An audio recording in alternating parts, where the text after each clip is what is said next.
2018 সাল থেকেই বিশ্বকাপ মঞ্চে চলছে ফ্রান্স ঝলক। আর সেই ঝলকে ফিনিক্স পাখি হয়ে উঠছেন কিলিয়ান এমবাপ্পে। 18তে সেরা উদীয়মান এবং 22 বিশ্বকাপে তুলে নিয়েছেন গোল্ডেন বুটের খেতাব। এবার বিশ্বকাপে লিওনেল মেসির সাথে দিচ্ছেন পাল্লা, সেই সাথে নকআউট পর্বে নিজেদের প্রথম ম্যাচে সুইডেনকে উড়িয়ে দিলেন 3-0 ব্যবধানে। ম্যাচ নিয়ে থাকছে রিপোর্ট।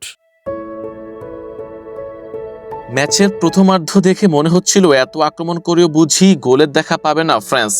একের পর এক সুযোগ তৈরি হলেও ভাগ্য যেন বারবার বাধা হয়ে দাঁড়াচ্ছিল ফরাসিদের সামনে।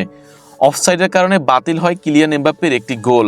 এরপর দুইবার বল লাগে গোল পোস্টে, আরও কয়েকটি শট অল্পের জন্য হয় লক্ষ্যভ্রষ্ট।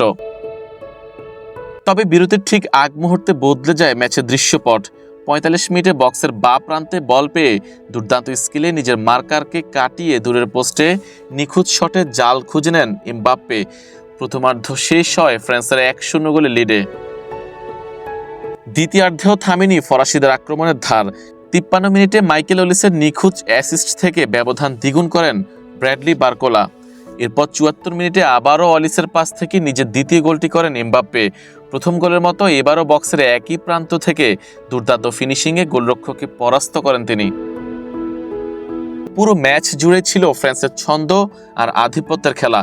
25টি শটের মধ্যে 12টি ছিল লক্ষ্যে। তবে সুইডিশ গোলরক্ষক জেটার স্ট্রম একের পর এক দুর্দান্ত সেভ করে ব্যবধান আর বাড়তে দেননি। শেষ পর্যন্ত 3-0 গোলের দাপুটে জয় নিয়ে মাঠ ছাড়ে ফ্রান্স। এখন শেষ 16তে তাদের প্রতিপক্ষ প্যারাগুয়ে। বর্তমান ফর্ম বিবেচনায় ফরাসিদের সামনে আত্মবিশ্বাসী থাকার যথেষ্ট কারণ আছে। তবে নকআউট পর্বের এক মুহূর্তের ভুলও যে বড় মূল্য চুকাতে বাধ্য করতে পারে, সেটিও ভুলে যেতে চাইবে না ফরাসিরা। আরিফুল ইসলাম, ইয়ান স্পোর্টস।